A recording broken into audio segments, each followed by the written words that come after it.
Hi guys, you're watching Big Wins, a show about women in sports by two women in sports. I'm Reagan. And I'm Ella. So today we are going to be talking about a recap of the last week in sports. We're going to talk about how the Savannah Bananas came to Clemson, which is so exciting. It was so and then fun. kind of start off how we got into the sports industry and why we love sports so much. But let's start off with our Rays and L's of the week. If you can remember, Ray is like our high because my name's Reagan and my nickname's Ray. And I'm Elle, and mine's the low of the week. How about you go first? Okay. My Ray, we won last weekend. Yay! It was an ugly win, but we'll talk about it. And probably my low, or my Ray, I gotta get used to that. I keep doing that. But my Ray, or wait, I mixed them up. My Ray is the good one. My L is the bad one. Yes. L is, I just have a lot of exams this week, but how about you? Well, we're reaching the end of the semester, I get it. My Ray, I don't know, it was probably we won. Yeah. And I did nothing on Saturday except sit on my couch and watch all of the college football games, which Me too. is so great. And I was in my pajamas all day long, so that was my Ray for sure. My L, I don't know. I mean, that's good though. I know, that's a good thing. Good. I don't know. My L is that I'm sad that college football season is like low-key coming to an end. But it's okay because it's longer this year. Actually, so. my L is that we have a very slim chance of making the playoffs. Yeah. So The most we can hope for right now is the ACC championship, but exactly. We need Miami to lose one more time. It's doable. It's doable, I think. For them to lose? Well, not with their schedule left, but I really do think that they're a beatable team, personally. Okay, we just have to get there first. Yeah. But okay, those are our Rays and L's of the week. Do you want to start off with our recap? Yeah, for sure. So starting off, the women's college basketball rankings came out, and surprise, surprise, South Carolina's on top. Yep. Not super shocking, as we know last year. They're kind of a powerhouse. I do love their coach, even though I'm a Clemson fan. I do love their coach. It's like illegal to say that we love their team, but even when South Carolina came to Clemson for their women's basketball, I was working that game. And they're insane. I'm a tall girl. I'm 6 foot tall, and I felt tiny next to all these girls. They were huge and just so dominant and so good at basketball. It was so fun to watch. Yeah, for sure. But we're kind of going to talk about how college basketball looks a little bit different now that Caitlin Clark and Angel Reese are gone. Yeah. And Cameron Brink, they're gone too, or she's gone too. So college basketball, is it still going to have the same amount of hype as last year, or the last couple of years? Mm-hmm. I feel like it's interesting because I feel like media was a big part in women's college basketball becoming like bigger. Mm-hmm. And I think a lot of that had to do with the drama surrounding Caitlin Clark and Angel Reese and kind of like the feud that the media created. Now, like if you ask them and they won't admit it, but they definitely had a little bit of beef there. And I think just like the confidence with that both of them played with, it's going to be really interesting to see what people emerge in that now kind of represented sport for women's, because it's like not a lot of press covers women's sports, and I feel like women's basketball was everywhere last year. So. I agree. There's so many more new viewers to women's basketball, which makes me so happy. Like women in sports are, getting more views. Women in sports. Exactly. No, I love it. But it just starts with basketball. There's so many other sports that need to have more views. Yeah. But a couple of people that we need to be looking out for this season in women's basketball, because now that Caitlin Clark and Angel Reese are in the WNBA, Juju Watkins at USC. Big player. You were just saying like she's going to be the new it girl in women's basketball. Yeah, which is good because like I feel like she's been on people's radars for a couple years, but I think like this year she really has a chance to like shine and like become kind of a household name like Angel Reese and Caitlin Clark. So that'll be exciting to see that play out. For sure. We have Malaysia Fulwiley, I think you say her last name, at South Carolina. Crazy aggressive player, and she's really, really fun to watch. I think that can kind of spark up some competitiveness, rivalry, I don't know, something that can mimic the Angel Reese. What year is she? I want to say she's a junior, but I could be wrong. Because I feel like I haven't heard of her, like, super alive. Yeah. So this year, for the first two games, they just beat NC State, who is ranked 9. on a couple days ago, not sure, but and she played very well. Another one is Hannah Hidalgo at Notre Dame, Audie Crooks at Iowa State. There's just a bunch of these girls to watch. I'm excited. I feel like it's good too to mention Clemson is in their 50th year of women athletics, which is so fun. And I was able to work that first game that our new head coach for the women's Sean basketball. Poppy. Literally love him. He's so cool. Amazing. And, they're fired up. So we might have a good year this year for women's basketball. We'll see. I know. In the past, our women's basketball team hasn't been the best team at Clemson. Yeah. To put it in a good way. So I'm really hoping everyone's been saying the new era of Sean Poppy. I literally love him. He's so like such a family man, so nice, I'm excited to see what he does with this team because it's gonna be fun. Yeah. And you're 50. Mm-hmm. It's a big deal. It's a big deal. Super cool. So moving on from women's basketball, we gotta talk about the upsets in college football. It has been actually wild. Yeah. Why do you think it is? I don't know. I kind of love it because I feel like for so long it's just been this consistent thing of like dynasties in college football, and I feel like this year there's like the playing field is even so much. Like there's not really like a top dog right now. Like when's the last time that you saw Oregon ranked number 1? Like it's been a while. I think honestly, I think the transfer portal is doing a lot, and NIL is doing a lot to balance the playing field. I mean, I know that that's a controversial topic, but that's a whole different thing, a whole different podcast or show. But I just feel like that's definitely done something to even the playing field. But also on another foot, like you have Army who doesn't use it, and they're ranked in the top 10. Clemson who doesn't use it, and I think another big thing to know is the 12-team playoff is shaking things up in college football. Which I love it. I do too, because it's like you can have one win or even maybe two losses. Sorry. I know what you meant. 2 losses now and still make the playoff. Which when it was just 4-team playoff, you had to be undefeated or like maybe 1 loss to a really good team. And so I feel like all these really good teams are like, okay, if I lose 1, it's fine. Yeah.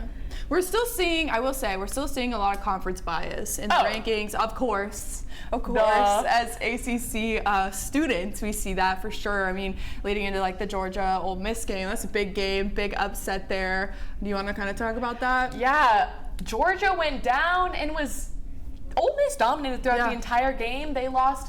Georgia lost 10-28, which is pretty handily for a Georgia game. For a Georgia game, I thought it was so funny and cool that the kids rushed the field and with 16 seconds left in the game, and so they had to delay the game, kick all the students to the sidelines. So all the students were on the sidelines with all the players, the coaches, and just take one more knee, and then they rush the field. Both goalposts are down. Like it was, as they should be, you know. It was insane. And so it's just such a good win for Ole Miss, and I'm still waiting for that day when Clemson has a home game. When I'm here they've definitely had these amazing wins back in the day, but here as a student, I want a crazy upset home game where we can just rush the field, or even an away game where you can rush the field, and I'm waiting for that day, for sure. I feel like the biggest one we've had is like the Notre Dame game. Yeah, that was fun. Like, I don't know, that one in like NC State our freshman year, that was college game day, but still not like that huge thing. The girl in me like actually loves Ole Miss's colors. I don't know about you, but I'm like, I love it. That'd be so cute to dress those colors. Oh yeah. Anyways, what is happening at Georgia? Like, let's talk about it. Carson Beck.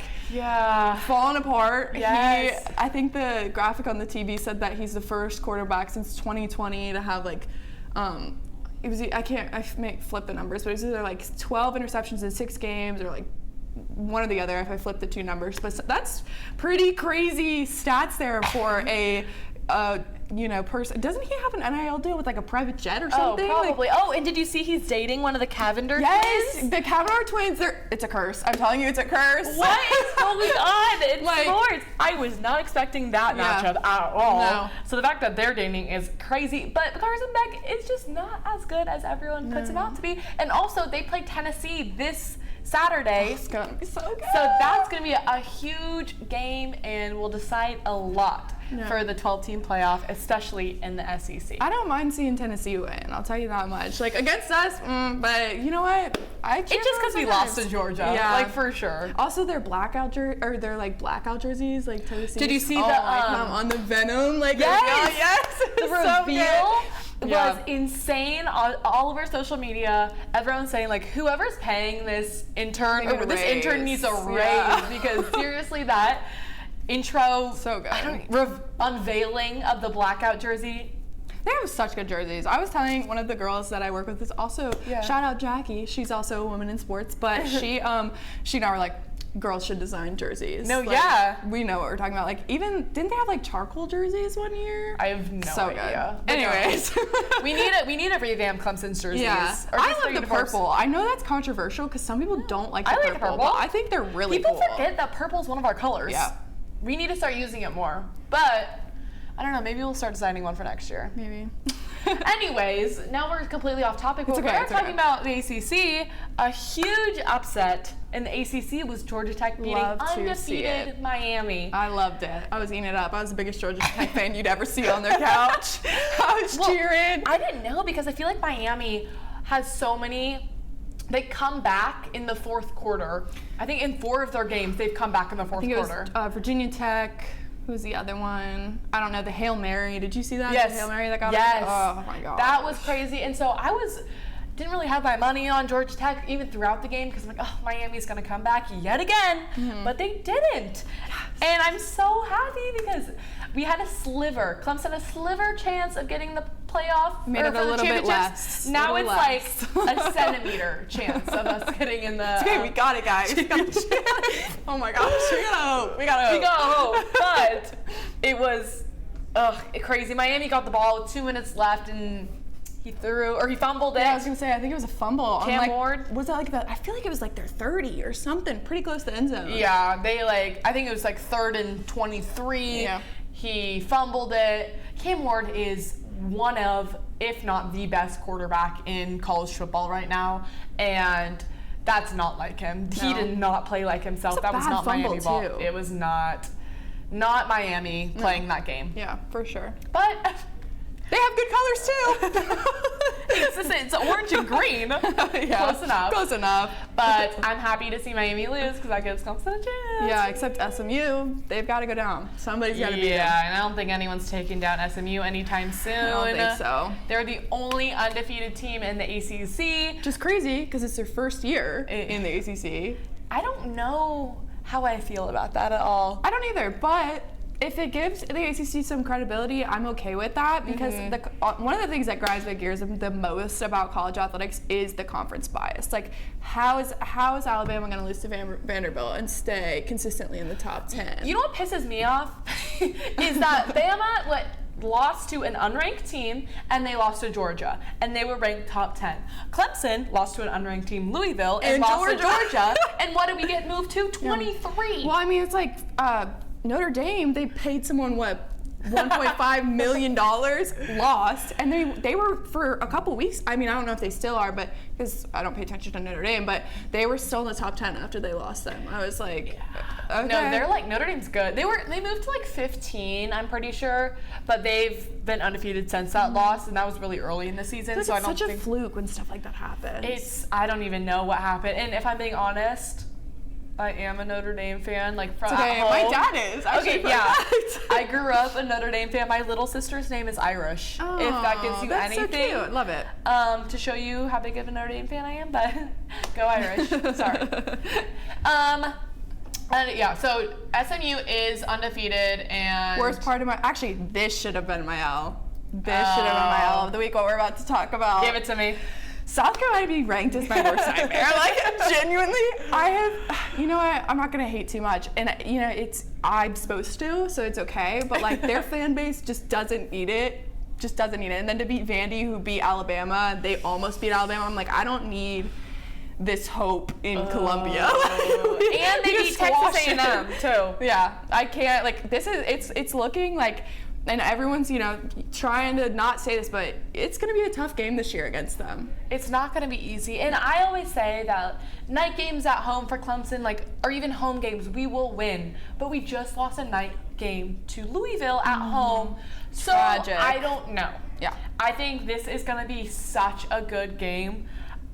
We better People get our act were together. saying, I saw on Twitter, or X, that game day might be there. I knew you were going to say that because honestly, that would be amazing. I'd be so happy about that. Yeah. It'd be crazy, but then it would be awful if we lost. Oh, So no. we're not going to lose. We're not going to put that out. Let's all knock on wood, please. We're not going to lose. Yeah, no, that's not happening. We are not going to lose, but holy moly, South Carolina, where did you come from? You literally started off the season so not good, and I was like, this is going to be the easiest win ever. Like, we don't have to worry about it. We have Citadel in South Carolina. Easy. We just got to beat Pitt this weekend. But like you said, they beat Vanderbilt. They beat Texas A&M. They barely lost to Bama. They almost beat LSU. I'm Yes. like, you know what? That's fine. I love a good game. So let's Yes, keep it at let's that. hope it's a good game. Keep the USC hate to a minimum, and talk about how Clemson keeps getting field goals blocked. Excuse me.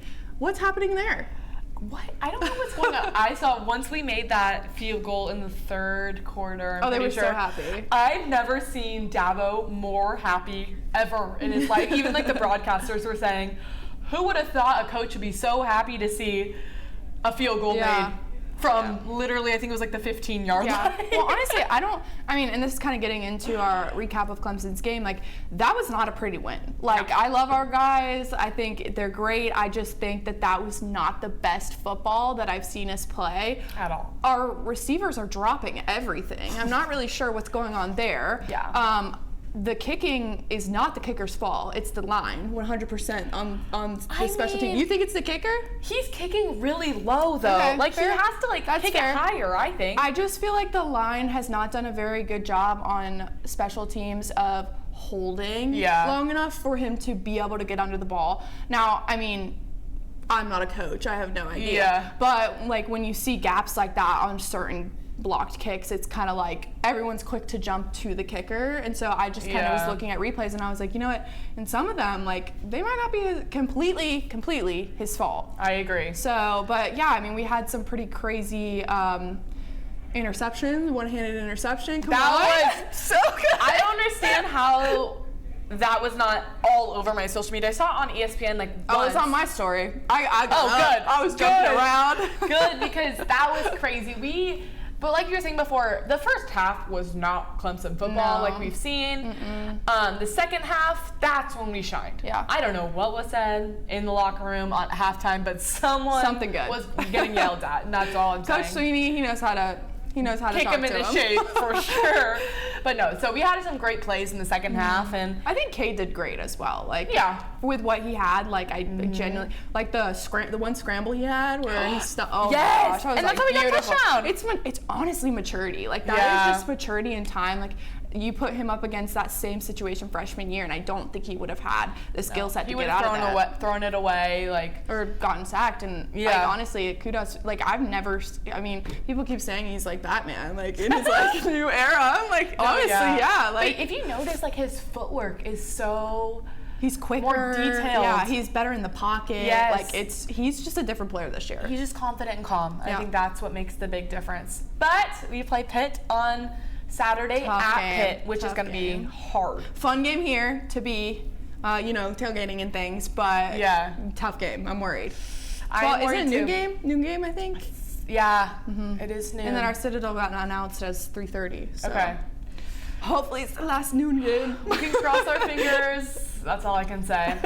But one other thing we have to talk about here in Clemson this past weekend, the Savannah Bananas game. So fun. Did you get to go? I did not. Did you? I didn't either. Did students be allowed to? It was like open to all. So I know the Savannah Bananas are coming here twice. So they came this past week, and then there's a lottery for Death Valley, which is going to be super duper cool. But I think it was the first time they've ever played a college team. Yeah. Which is super fun. Our college team literally made up their entrances. There was a horse on the field. Yeah. There was all these things. They were dancing. It looked like fun. I think what I've heard, it was for mostly donors, and it was like a fundraising kind of thing because it was the exhibition game. Maybe it wasn't free for students. So. I've seen a couple of my friends in sports there, like a couple of the people from Tigervision were Or like reporting on it? Reporting, taking photos, like stuff like that. But I don't think it was fully open to students. Okay. But Well, that I makes me feel cannot better. wait for Death Valley Yeah. in April. It's gonna be so I'm fun. going. I'm gonna get a ticket no matter what. I don't care. I'm She's going. like, I'm paying everything. I will be front row. I love the Savannah Bananas so much. I love how Clemson, they could have acted too cool for school in this scenario. They got into it. But they were incredible. Do you see like the third inning dance in the backfield they did? Yeah. That was fun. That just reminded me of something. We're going backwards, and I won't talk more about it. But the Miami Georgia Tech guy. Did you see the player that did the backflip? Oh yes, and then fell, and he like tried to play it off. The thought was there. But he Anyways. got so high, he just like fell. No, that was He's funny. so excited. No, true. But back to the Bananas baseball game, banana ball. One of the Savannah Bananas players like pitched on stilts. I saw. Nice. That was cool. They were doing full dances, full TikToks. So much content was going on. I know the marketing team was. Gosh, I wish I would have Loving worked it. that game. Like they totally. Did they allow you guys to I work? don't know. I didn't check. I'm assuming yes. We heard about it. Yeah, for before sure. it was gonna happen. It was kind of like on the low, but I don't know. I feel like I would know if someone did. Yeah. But I didn't see I would any have post or seen it. anything. Yeah. I don't know. I don't think any students were really working or there. Yeah. I mean, they had a lot of effects going on. So maybe like the Savannah Bananas team came out and like did the fan experience. That would make sense. Like, Maybe. if they're like fan experience, like. Oh, yeah. department did it. Maybe I don't know. I know one of my friends, they were looking for students to be like the ticket scanners people. Oh, interesting. But they had to wear a banana costume. Oh, that's And hilarious. so my friend was in a banana costume. Wait, but that's cute though. She could have watched the game. Yeah. She like was called a banana scanner or something like that. Like Not so the banana funny. scanner. No, seriously, it was funny. But I know she was sending me pictures of her in a banana suit. So. Cute, love it. Yeah, so that was kind of our recap of the last weekend in sports. I feel like we wanted to kind of conclude this show with talking about how we got involved in sports in the first place. A little bit of advice, maybe. Yeah. How about you start? Yeah, I think like the way that I started getting involved in sports, honestly, was I think I might have talked about this in our pilot, but I just sent so many emails, and I learned a lot about the format of sending emails and how you get responses. I've learned that handwritten letters also produce a lot of results because they're very personable. So basically I just emailed Jackie, actually. Yeah. Or not Jackie, sorry. My friend's name. Jocelyn. Yes. Who used to work here in our marketing department, and I just emailed and she finally was the one that was like, come into my office, and I was like, okay, and she's awesome. Oh, she's the best. She's awesome. I wish she was still here. Yeah, she's great, and she really gave me a lot of advice, and one of those things was how to write emails. She told me to kind of research the positions you're looking to do and know more about them so that you look more intentional in your emails. And then when you follow up, make sure that you add a level of personal touch to it, I guess. So I just kind of got involved in the sports industry by emailing people and making those initial connections. It's surprising how quick you will learn your friends or your friends' friends or your cousins have some sort of connection to the sports industry. So I know we always say build your network, but send your emails. Don't be afraid to walk into an office and just speak to somebody because you don't know what's going to come out of it. Send DMs to people on LinkedIn, like do all the things. Like don't be afraid to reach out because you literally have nothing to lose, and that's kind of how I got my start. I completely agree with that. I got my start going into Clemson. I knew I wanted to be in sports, and that's why I went to Clemson, because I was a specifically sports communication major. And I don't know if it was a small major, but I got an email before my freshman year just saying, like, do you want to apply for this internship, which is the marketing internship where we met. So that summer before my freshman year, I had my mom, my sister, everyone try to help me with this application, because coming out of high school, I don't know how to do an application. Yeah. Like, my resume is not anything. It's like, I worked at a pool for a summer, and that's whatever. So they helped me with my application, and I got the job, or got the internship, did that for 2 years. But like you said, I am nonstop reaching out to people just to talk. Yeah. And I feel like what I've learned, that's one of my biggest pieces of advice, is have something tangible to talk about when you're emailing someone. So if you're emailing someone, send them your resume. Say, can I have any critiques on my resume? Whatever. You got it. What am I talking about? Yes. If you have any critiques on your resume, what can I do better? What is your job like? I've gotten on so many calls with the head of the communications department for football, the head of the communications department for men's basketball, just saying like, what do you do? Yeah. Like, can you explain what your job is, just to see if I'm interested in that? And also, they get to know my name. They get to know that I was the one to reach out. I was the one to schedule that call. Piques their interest a little bit. It piques their interest, for sure. LinkedIn, my best friend. I'm on it every single day. Honestly, too much.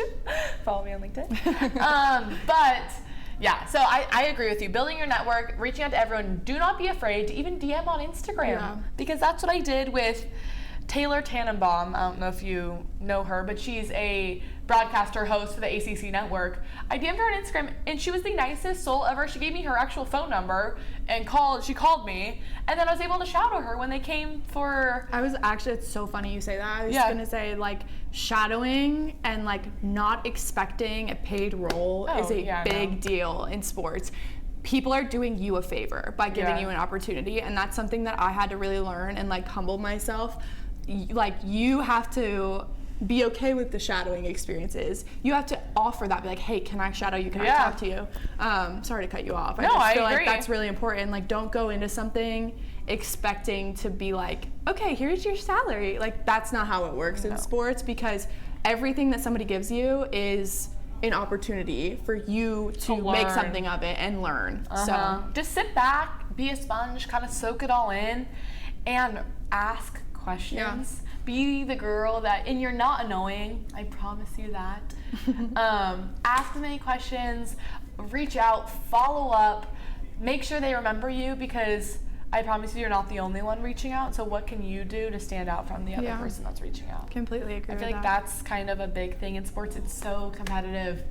And so it's so little too. Like, everyone knows everyone, so you have no idea what that one connection could bring you down the line. And I feel like, you know, we're still learning and growing. So who knows where we'll end up, but you know, I don't know what I'm doing. I'm just reaching out and hoping for the best at the moment. I don't know what I'm doing either. I would say I recommend the same, but I don't even know. So that's all we can say. Yeah, that's all we got for today. So. That's all we got. We did a little recap and how to get into the sports industry.